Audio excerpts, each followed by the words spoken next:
ketamine, weed, MDMA, coke, crystal meth, alcohol, benzos, speed, shrooms, NOS, DMT, crack, heroin, dope, acid, opiates, Valium, steroids. Got your attention? You've probably heard of most of these, seen people taking some of these, and have even tried some of these yourself. It goes without saying that taking any substance can be risky, especially when you don't know where it's come from, how strong it is, or what it's been cut with or mixed with. But have you ever considered the risk when mixing substances? We call this PolyDrug use. Mixing substances can cause a huge range of problems to even the most experienced substance user, even if both substances are legal. All drugs are chemicals, and once taken, they will interact with whatever else is in your body. This is typically how you get your high because of the way our body is reacting, but add something else into that mix and your body can start to do things you wouldn't expect.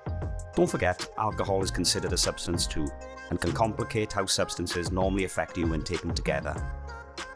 For example, mixing alcohol and cocaine can produce a third chemical in your body called cocaine. This is a substance that can force your heart rate and blood pressure to higher levels than cocaine does alone, significantly increasing your risk of seizures, heart attacks and strokes, even in completely healthy people. A similar reaction combination is alcohol and ketamine.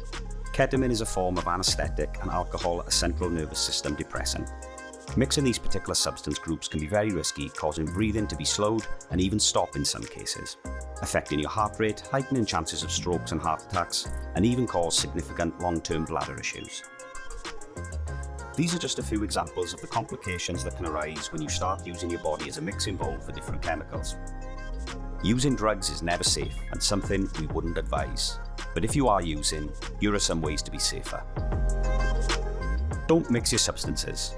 Different drugs can have strong interactions with each other once taken. Depending on the drug combination, these can range from unpleasant side effects to potentially lethal consequences. This includes alcohol, which also affects your ability to assess risk and makes you more likely to make impulsive decisions. So, if you find yourself with a choice of drugs, stick to just one.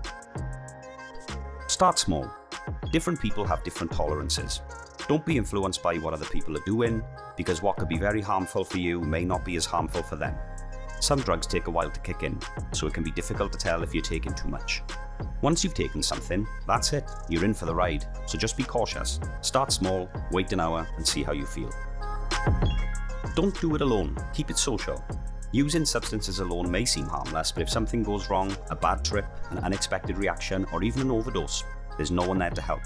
No one knows what you've taken, how much, or maybe even where you are. In other words, you're out of luck. So, keep it social and tell someone what you're taking. It could save your life. Don't leave someone alone if they have taken something, and find out what they've taken. Alcohol, opioids, benzos, ketamine, MDMA and many other substances can cause a person to become unresponsive and put them at serious risk. If something happens, paramedics will need to know what substances a person has taken so they can immediately start treatment. This information alone is really important.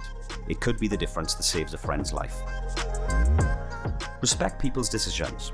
Don't let peer pressure happen. There could be many reasons why someone doesn't want to do something, but guess what? It doesn't matter. Consent is everything. Once they've said no, that's that. The only correct response is to say, okay mate, no problem, and move on. Simple. Making it banter is the same as pressuring someone, which will only result in an increase in their anxiety and worry. So, if you're doing it, don't. And if you see somebody else doing it, step in and stop it. Be a good friend and don't let pressure push anyone into doing something they don't want to do. Don't share drug using equipment, even banknotes or smoking equipment. It might seem like a good idea to pass and share, but this may be the perfect route for transmitting infection.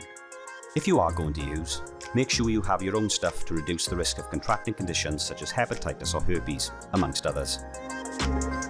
Most importantly, if someone needs help, don't hesitate to call 999. You can do so anonymously so no one would know it was you. If you do, make sure you pass the information to the paramedic or call handler relating to what the person has taken. That information can mean the difference to a paramedic saving someone on the spot or them having to wait to get to a hospital for treatment. That time can be the difference between life and death. There is also Dan 24/7. They are available 24 hours a day, 7 days a week. Just call or text and they can support you to find services in your area who may be able to help. Just take the time to pause and think. It could make the difference.